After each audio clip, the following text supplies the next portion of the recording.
Hello, everyone. This is Chris with Bin Chickens here for another podcast session. And making a triumphant return to the ring is my Bin Chickens co-founder, the wonderful and creative genius, Julie Gathman. Welcome, Julie. Hi, Chris. How are you doing? I'm doing great. How are you doing? I'm doing pretty good. Good. Can you see my picture on it this time? Is it a picture where you're like heads down and you're like smelling a flower? Yes, it's a lotus flower, actually. When we recorded our first podcast, it didn't show up for whatever reason. And it was disappointing because I already had a picture on there, but it just didn't record it. But it's a great picture. It's like one of my favorites. It was from a trip when I was in Louisiana, and quite a hilarious story behind that trip, too. We were on our way down for a friend's wedding, and it was four of us traveling together.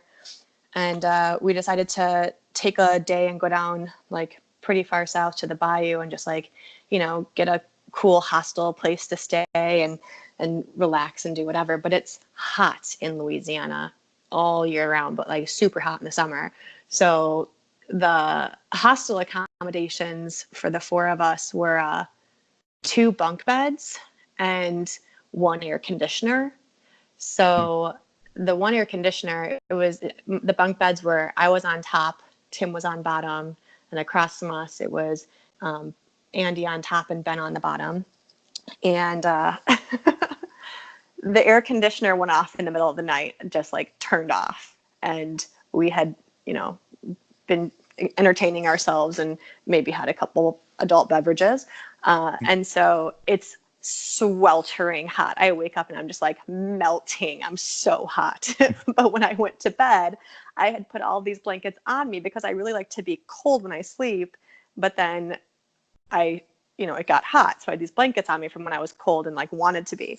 So I wake up and I'm like trying to get Tim to turn the air conditioner back on because it's right next to his head.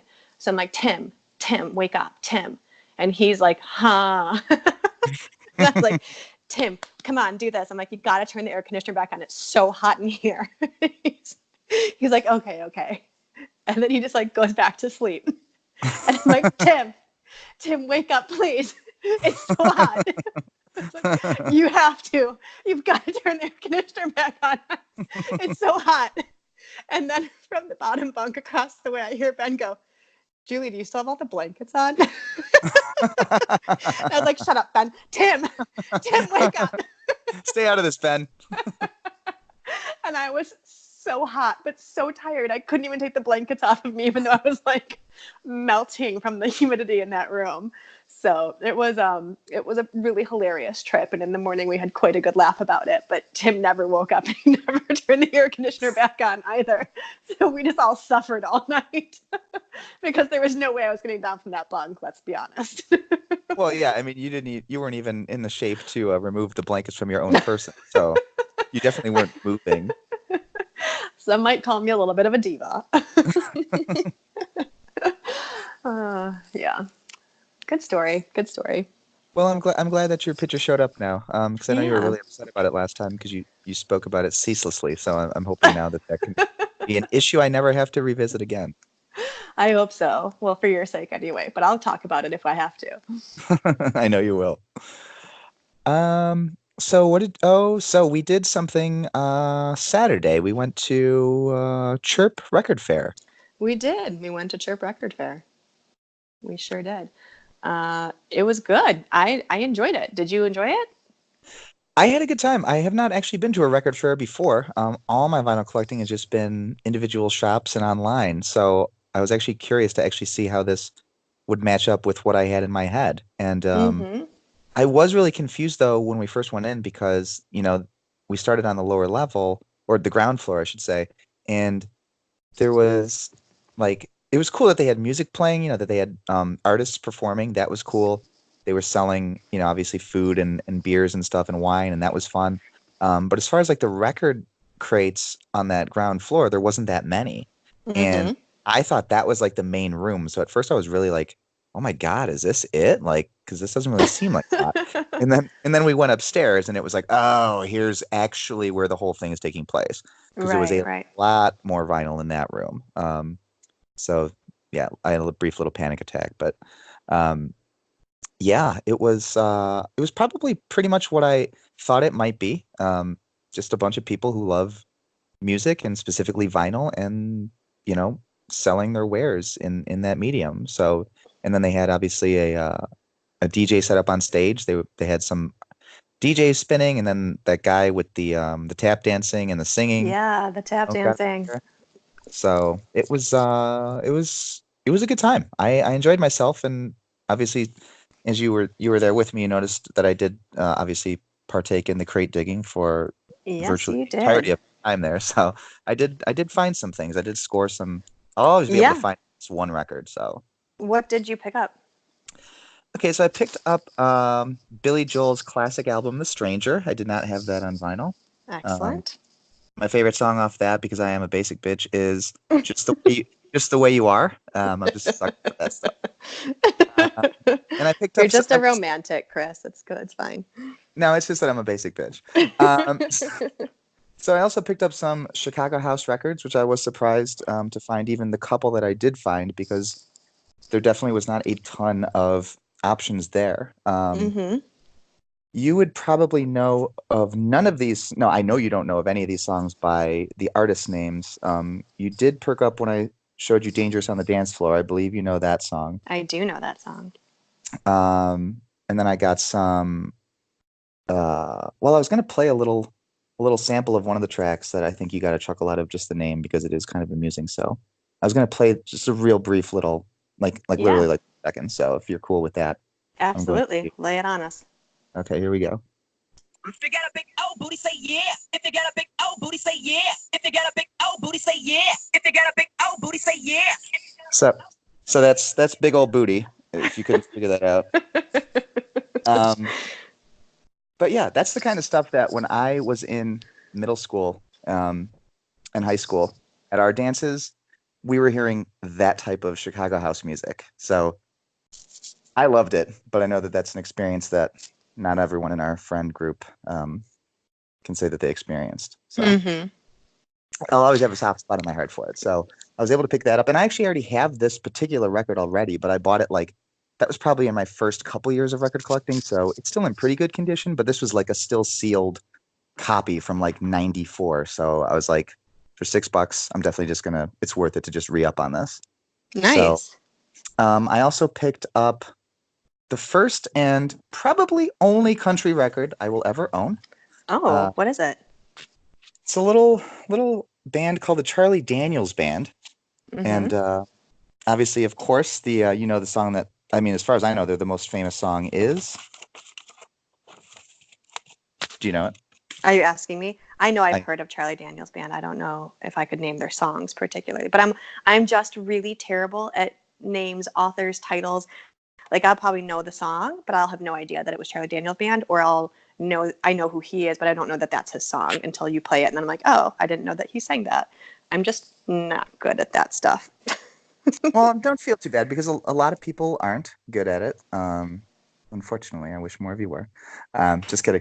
The song is "The Devil Went Down to Georgia," which Oh everybody. yeah, I So totally know that song. yeah, See, and I just didn't know that. I know of Charlie Daniels Band, and I know The Devil Went Down to Georgia. I did not know that they were two in one. well, maybe a year from now, I'm going to give you a little pop quiz and see if you can tell me what their song is, because maybe it'll stick with you. And that was only $1. So I'm like I said, this is probably going to be the only country record I ever own. Country is by far my least favorite genre of any major musical category. So, but this song obviously does it for me, as it does for a lot of people.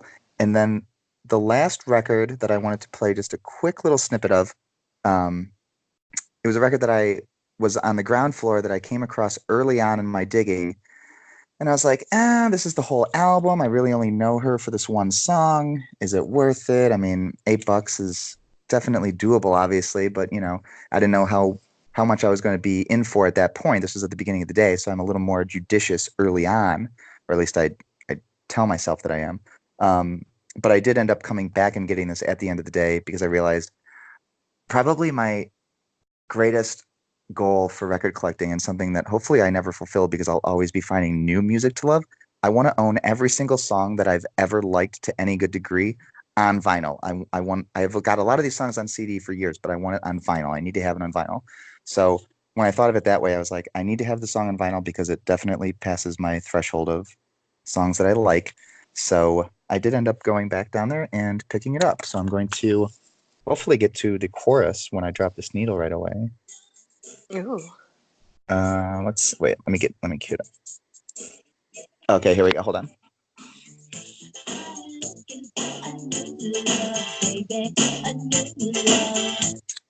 And so you know that song, obviously. I totally know that song.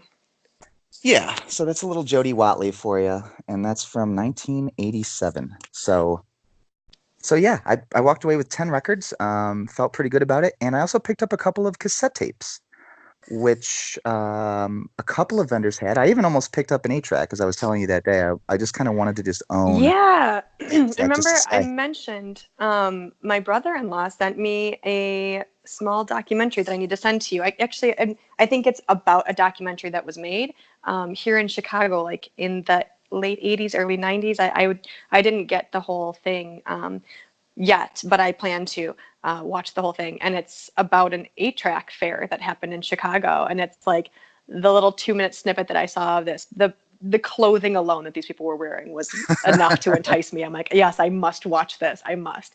I've also never owned an 8-track. Like my parents Yeah. didn't have it. Like my dad had a record player that we were not allowed to touch. Then we had a record player that was like a toy, and we played our Disney music on it. In fact, my sisters and I were together just last weekend, and this came up randomly, and I was like, yeah, Mike, remember the blue record player? And then Lisa, my older sister, and I both like burst into singing Macho Macho Duck because it was all Disney, so everything was about, and it was sung by Daffy Right. Duck. So yeah, we basically could sing every song that we were allowed to play on our record player, but we weren't allowed to play with my dad's. He had like speakers and the whole thing too, so he was like an audiophile for a minute. And Yeah. then yeah, we just never had the 8-tracks, but to see them at the event was kind of funny because I was like, I kept meaning to tell you to watch that documentary, and that's what jogged my memory. Yeah. I didn't end up picking one up, but it was just kind of cool to see it, and that definitely predated my growing up. As far as I think my parents may have had an 8-track player, but I was born in '80, so like it was gone by the time I reached the age of consciousness where I actually could like point to things and realize that they were objects that did things. So I never owned an 8-track, but I was looking through them just to see if maybe there's an artist or an album that I would pick up here. And there was a Billy Joel album on there, but it wasn't any of the ones that I am familiar with. So that probably would have been the one that got me to plunk down the couple of bucks. But What the were the two tape cassette tapes cassettes, you grabbed? Oh yeah. yeah, the tape cassettes that I got were Edie Brickell and the New Bohemians, which you were unfamiliar with, but I know you had to have heard the song. It was like in the late '80s. It's called "What I Am," and it's like, "What I am is what I Oh am." And yeah. what? Yeah, so I knew I Yeah. wasn't going to sing it for you that day at like 12 noon, like with no alcohol in me when you asked me to sing it for me, but I can do that now. So that was one, and then I bought the Counting Crows, August and Everything After for my best buddy Charles. And then I found out when I tried to give it to him yesterday that he already got that like a month ago. So now I have the Counting Crows album. So still a win. Yes, definitely still a win. So speaking of cassette tapes, I hear that you were at some sort of concert last night. Do you want to talk a little bit about that? I was at a concert last night, and I definitely want to talk about it. Well, I Can kind you of want to hear about it. So hear the smile when I get excited about it? I It was the Mixtape tour, New Kids on the Block, and yeah, it was so good. Like, so they had with them Salt-N-Pepa, Tiffany, Debbie Gibson, and Naughty by Nature. And yeah, my friend Megan and I have been going to the New Kids tours since they came back out on tour. And we were super excited for the very first one. We really also just thought it was going to be a one and done. Like, we had no suspicions that this was going to carry on. So we were like, yeah. they're coming out of the woodworks. This is awesome. We're going to love it. We're going to go. And the first tour was hilarious because, Megan lives in Indianapolis. And so her husband works for the Pacers, and so we always get like really great seats because Vance is able to help us out, which is really cool. So we're down there, and we're just across the street from what's now Bankers Life Fieldhouse, but I can't stop calling it Conseco. I have to like correct myself every time.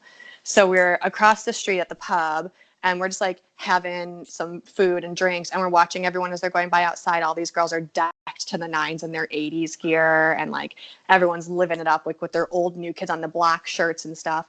But the best part was, you know, all of us girls who were in love with New Kids on the Block, and a lot of people outside of that age bracket too, but a lot of them were like the average 12-year-old girl. Like your average age was 12 when you were a New Kids on the Block fan, probably. And so all these girls that were now like in their 30s and going back to see this boy band, they had to go to this concert originally as children with their parents. So now as adults, they went to this concert also with the same parent. It was hilarious. So there's like all these girls dressed up like it's still the 80s, and then like their mom. So it was really like, it was just a fun atmosphere, and it was such a good show, but we really thought it was one and done. And then they came back, and then they came back, and then they came back. So now we're at the Mixtape tour, and it was so good last night. So they did all of their regular classics and had all the normal fun, but there was no opener. The show started at 7:30, and it was New Kids on the Block straight out. And then it would like, they'd move because there's two stages. There's like a center stage and then like the front stage. So they would go from front stage to center stage. And then while they were at center stage, like all of a sudden, then Tiffany would come up from the front stage, and then they'd go down and she'd be playing, and then they'd come back in the center stage and then move back to the front stage. And then someone else come up out of the center stage. Like it was a balance. So it was nonstop concert for like 3 hours or however long the concert was. It just never stopped. And it was just music and music and music. And it was like literally your childhood hits all over again. So it was a lot of screaming women, a lot of screaming. There was a lot of screaming last night. But yeah, all the hits got played, and you know, like they did My Favorite Girl, The Right Stuff, Tonight, Hangin' Tough. And then they had this. Please don't go, girl. Yes, this is Kit Chris. You couldn't have asked a better question because I'm literally about to tell you about it. I'm so excited. Joey is my new kid. I've always been in love with Joey McIntyre. I used to have these earrings, these dangle earrings I would wear as a kid, and they said, "I heart Joey." Like, and I had the trading cards and the pillows and the t-shirts and like the posters. I was like the new kid girl for sure, but Joey was my new kid. So, they're doing Please Don't Go Girl, and he starts it, and everyone gets like, "Ah, girl," whatever, and then they stop and they break into like a dance or a song, or someone else performs, and they come back to it. And they get, "Please don't go, girl," and everyone, "Ah!" And then they cut away from it, and then they come back to it, and then they cut away, and they come back, and then he literally like sits down on the stage, like, you know, it's their step, so he's sitting on a step, and he goes, "I've been singing this song for 30 years." And everyone screams again.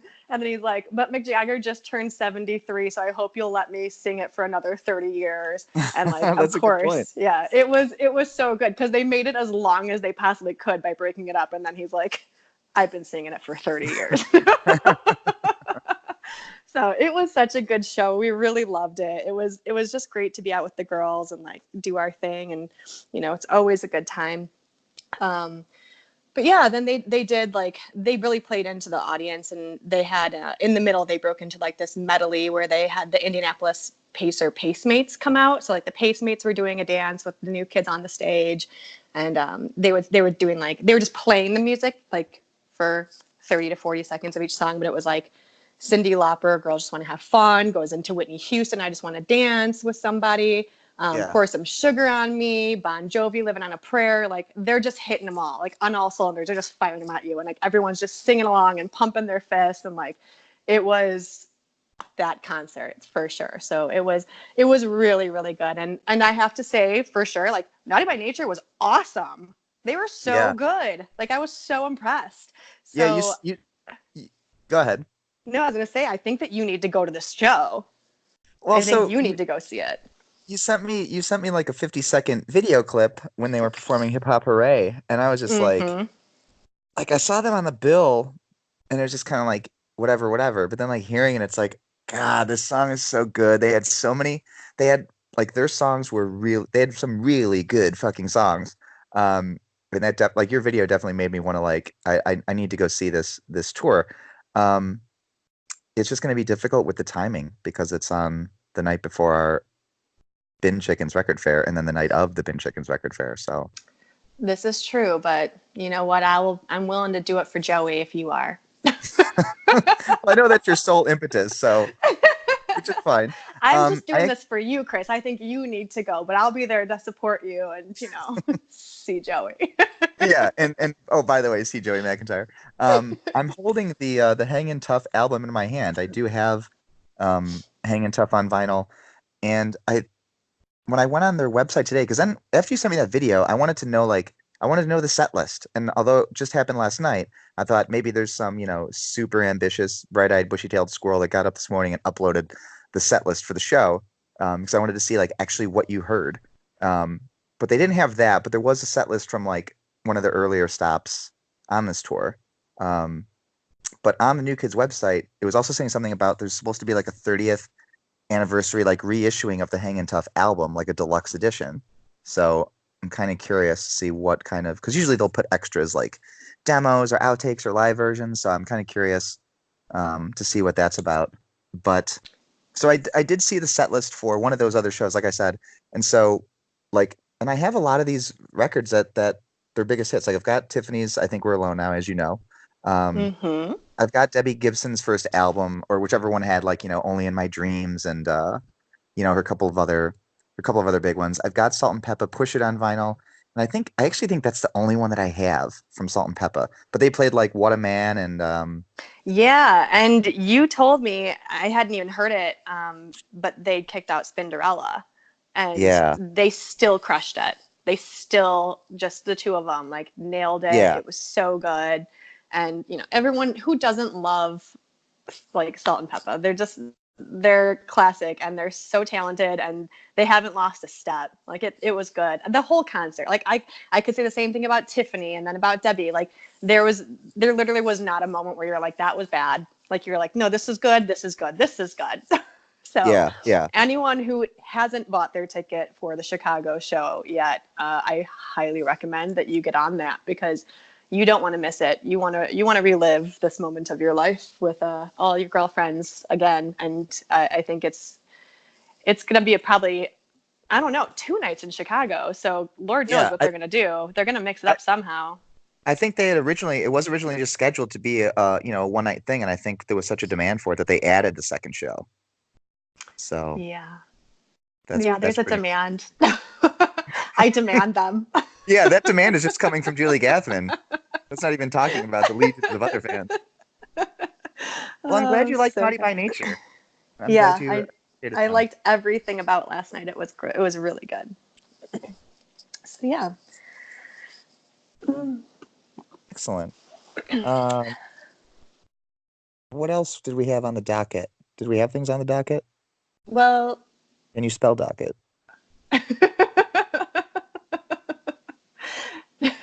I was gonna do a movie quote, but I just don't know if it's appropriate to do that on a podcast or not. I don't know. I'm such a movie quoter. I want to quote a movie like every 10 seconds. I know you do. Um, You always quote ones that I don't know the quotes from, so I wouldn't have known whatever you were going to throw out there. Oh, that's too funny. Well, no, I guess we should talk a little bit about bin chickens. We should let some people know about what we're doing. Circle back to our actual premise here.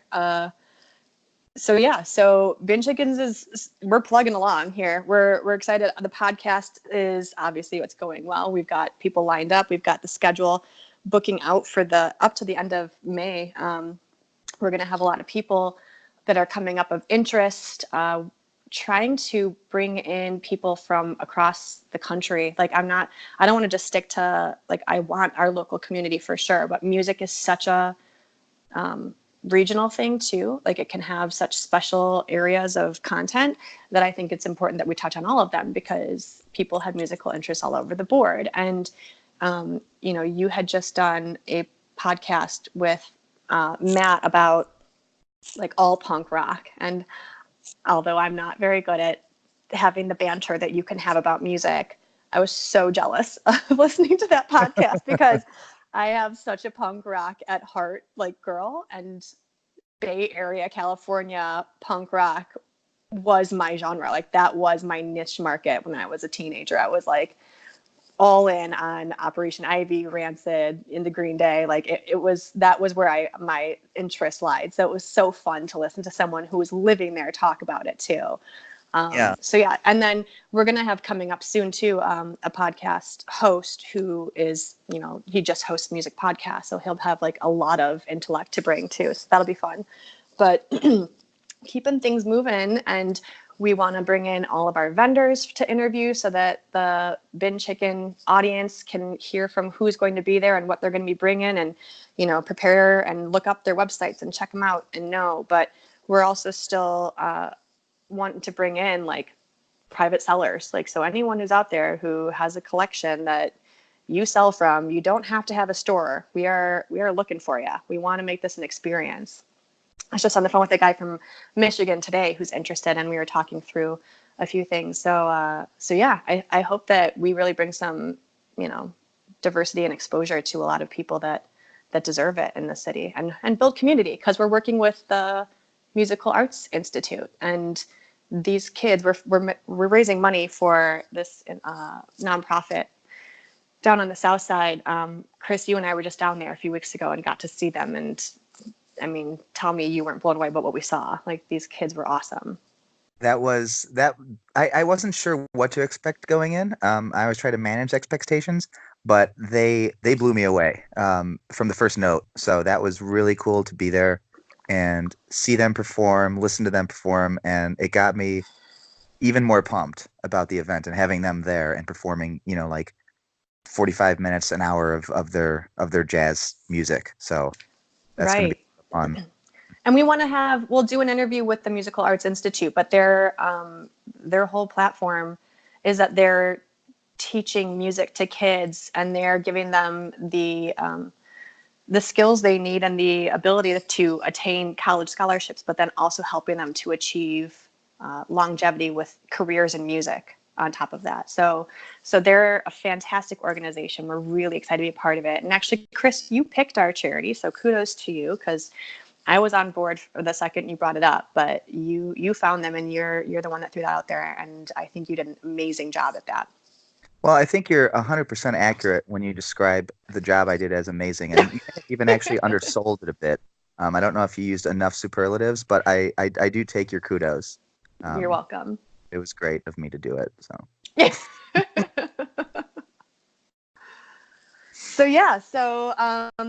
The event's coming along, and we're excited. And as you guys are out shopping across the city, and as you are in these stores, you should be looking for the Bin Chickens postcards. Very coveted. They are blue background with red trim. They say Bin Chickens. Any of these postcards are a complimentary pass to get into the show. So there's 1,500 of them floating around the city of Chicago. If you want to come and you want to get a comp ticket, grab it from a store. We're in like 40 or 45 stores so far. So maybe I think I ballparked that. Yeah. But I'm trying to get them into every store that I possibly can. So if you're not finding them, you can also just let us know. We'll see if we can tell you what's closest to you. But yeah, check us out. Find one of our cards. Come to the show June 15th. It's going to be amazing. We're going to have so much fun. We're working on having a live artist that's going to come to do art during the show too. Really creating an experience for our, the guests that are coming. Like, we want people that come to stay and enjoy themselves and really have a good time. So yeah, what do you want to add about that, Chris? Yeah, because it sounds like you're wrapping up, and I really wasn't ready to be done because I've still got a half a beer left. So I see. Yeah. What else would you like to talk about? Well, specifically to the event, I did do a podcast with my buddy Mike Hartman, who also goes by the newly minted DJ name of DJ Roperoni. I think solid name. It's a super solid name. He was debating between that and DJ. I think it was Pinky Squeaks. Yeah, it was Pinky Squeaks. So, and they're both apparently BMX terms that I'd never heard before, but I liked both of them instantly.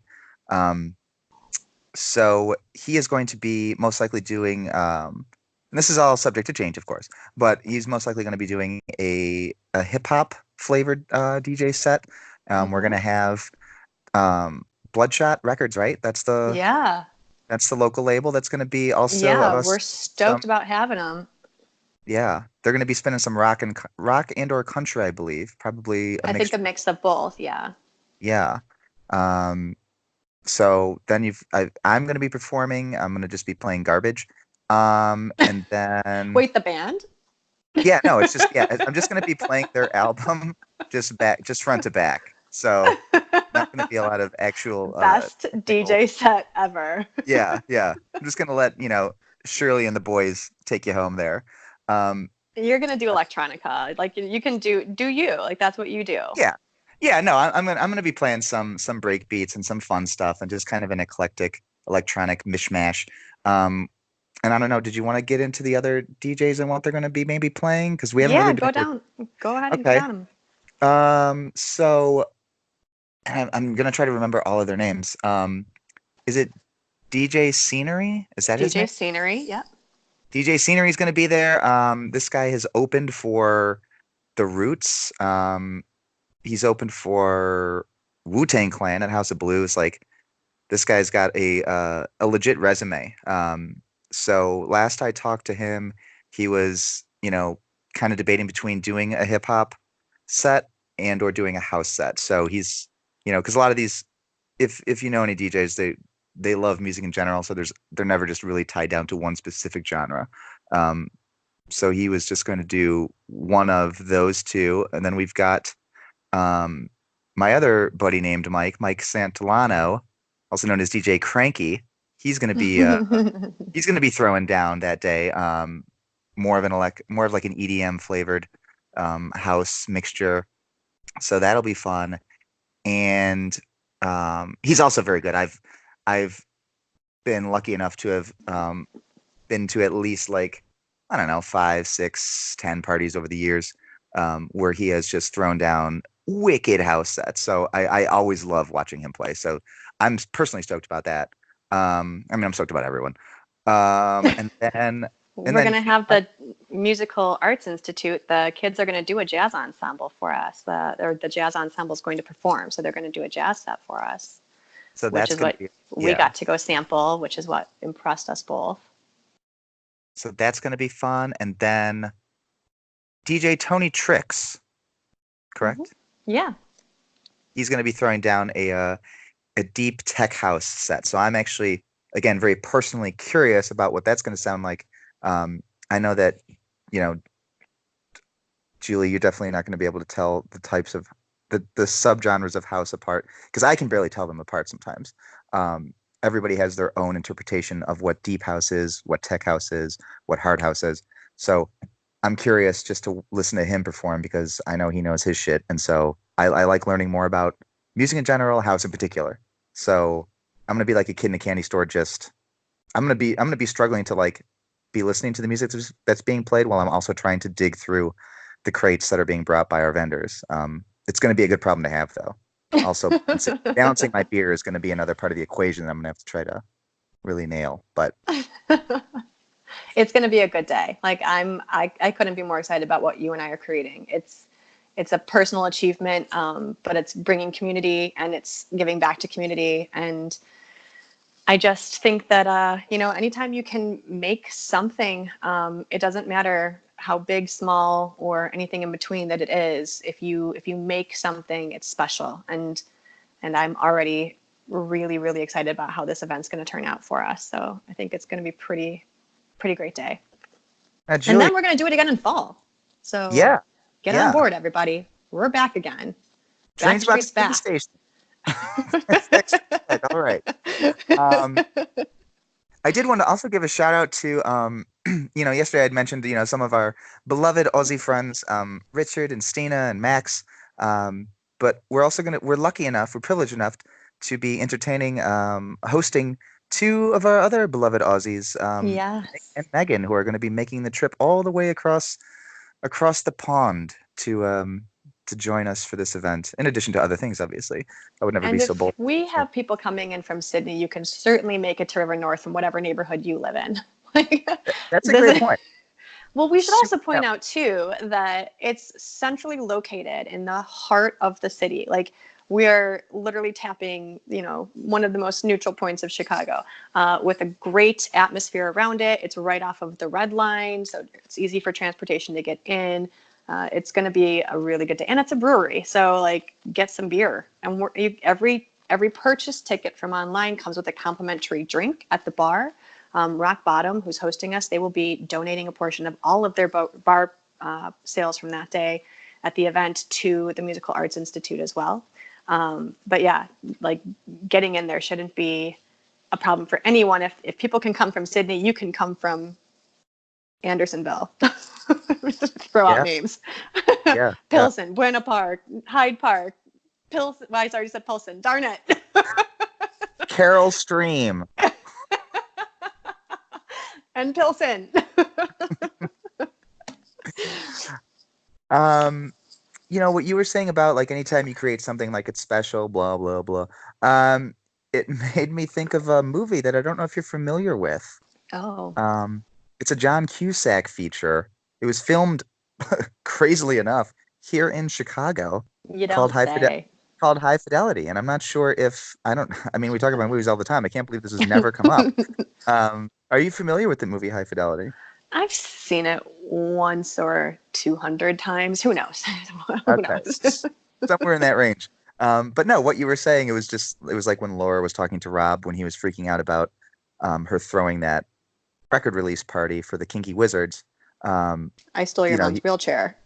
I stole your mom's wheelchair, and that's but what she said and what you said is true. Anytime you're creating something and putting something out there in the world, no matter how it does or doesn't do, the point is you made something and it's unique and special, and at least one person is going to appreciate it, and that's really it's of immeasurable value to the soul. I didn't even put that connection together, Chris, and I love it. Thank you for tying that together. I forgot that she says that to him at that point, but yeah, it's basically the exact same thing. Like creation of something, anything at all, is, and when you think about it, like pretty big deal. Like you made something, you made Yeah. that was made by someone. So yeah, it is. And I love High Fidelity, so that was a really good tie back. We could do a podcast on High Fidelity. Let's be honest. We could do a daily podcast on High Fidelity. I would still have things to talk about. Do you have any favorite quotes from the movie? I know you do. From High Fidelity? What's the one you always say to me? Oh God. It's okay. You can say it. It's okay. It's an F-bomb. You can say it. It was Dean, you fucking idiot. Such a good line. Such a great performance by really everybody in the movie, but Jack Black in particular. That first scene with him entering the store, just like a whirling dervish, and just the energy that he brought to that scene. That might be my favorite introduction of a character in a movie ever. Like it's just, I love it. Can't get enough of it. Yeah, it's a really good. We should just do an entire podcast on it. Like, let's just call up John, get him on the phone, do a podcast. Yeah. We could even get, maybe we could try to get Joan on there. She could do one of maybe my favorite line in the movie, which is when she has just sat down with Laura, learned all the super shitty things that the Rob Gordon did to her in their relationship, and that's why she broke up with him. And Liz storms into Rob's store, which is named, Julie, what is it called? Championship Vinyl. And he's sitting there at the desk at the counter, and he's like, "Oh, hey, Liz." And she says, "Hi, Rob. You fucking asshole." And then just turns around and walks right back out. Yeah. He's in the store for 5 seconds. It is so great. And he just was like, yeah, I deserve that. Speaking of Championship Vinyl, I had a funny thing happen to me. So I work in home staging and interior design, but I was meeting a real estate agent, and she and I had recently become Facebook friends. I joined Facebook in 2007.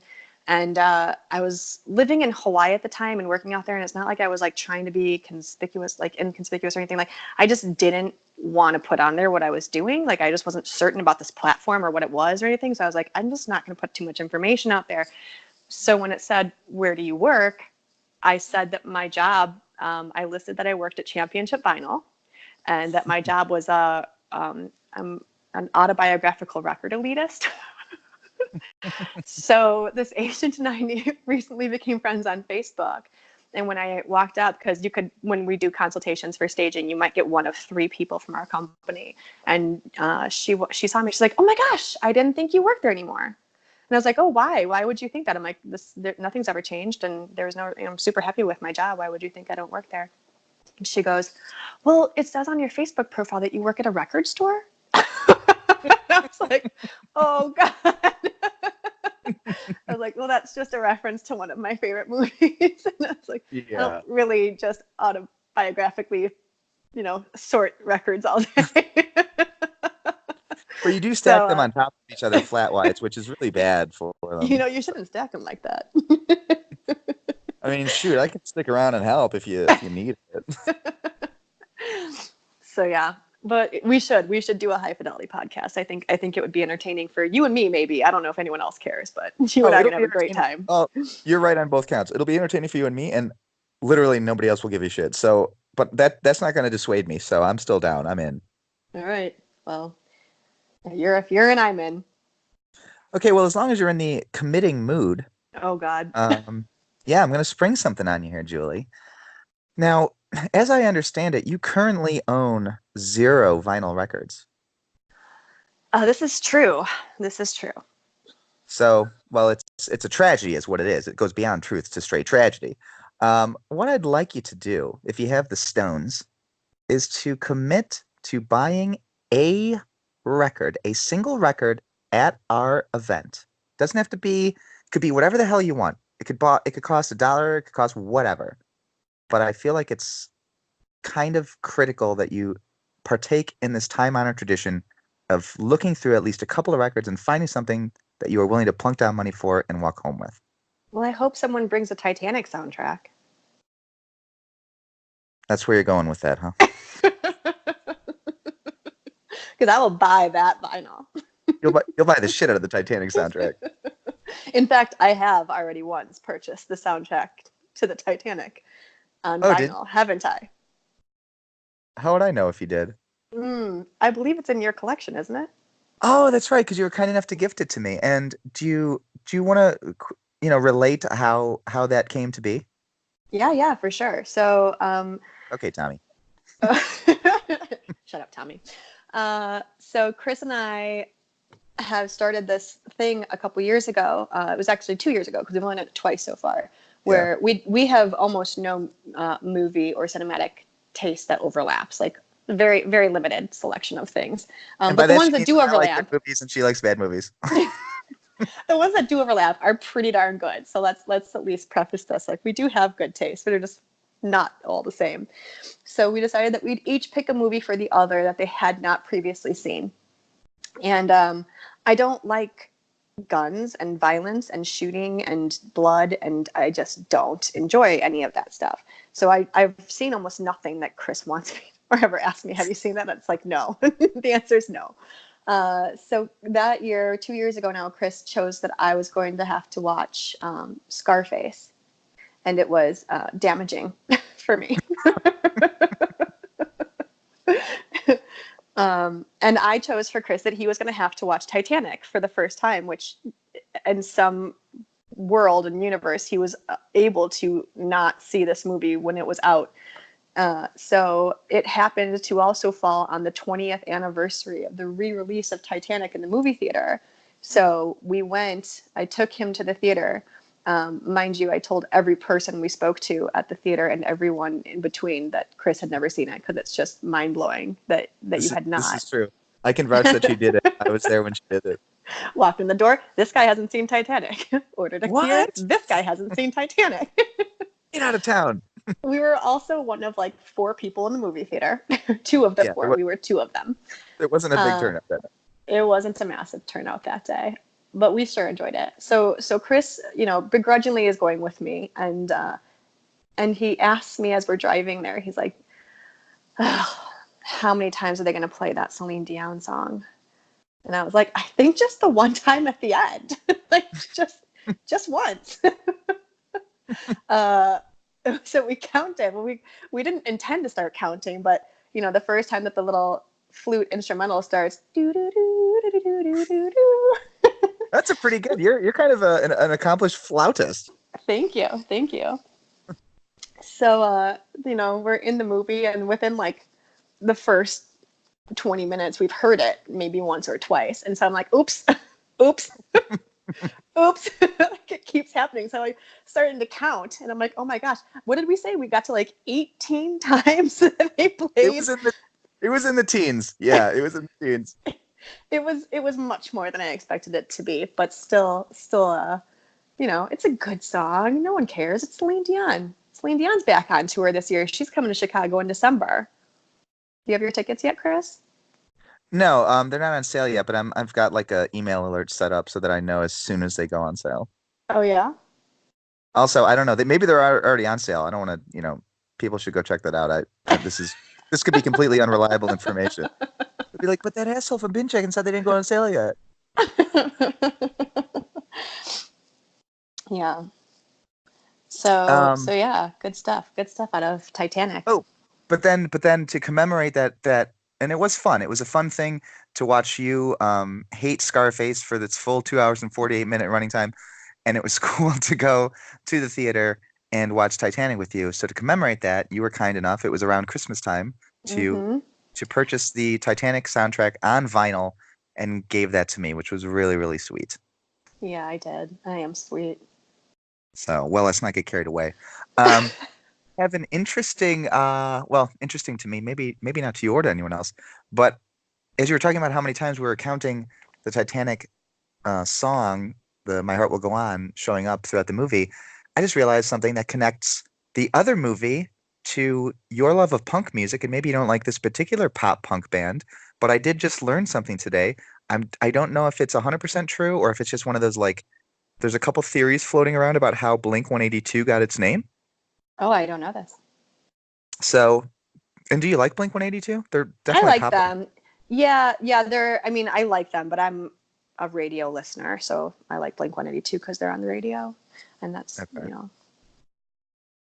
And that's fine. You can be a radio listener. That's okay. I mean, who's the basic bitch now? But so I learned today that one of the possible reasons or theories that's circulating out there on the internet about the origin of the name for Blink-182 is that 182 is the number of times that Al Pacino's character Tony Montana drops the F-bomb in Scarface. Oh.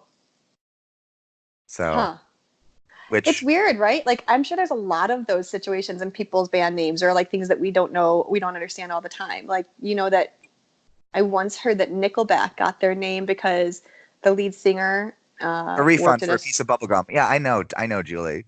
Yeah, and then he'd say, "Here's your Nickelback." No, actually, can you tell it? Because I was just trying to make a joke, but I didn't. I haven't heard that. The refund for bubblegum?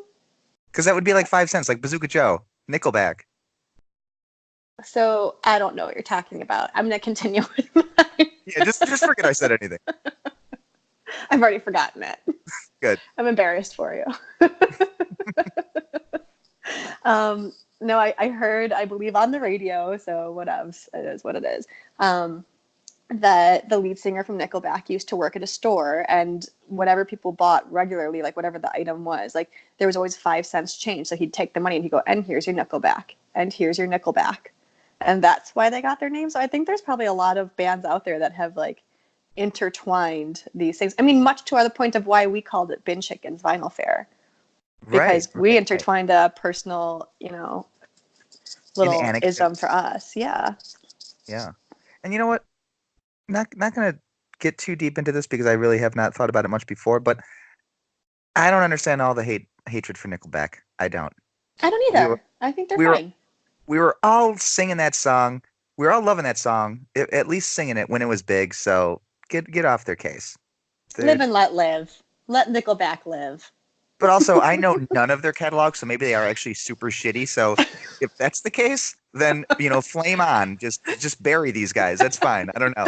He retracts his previous statement. Yeah. I just wanted to be contrarian for a second, but now I'm already thinking twice.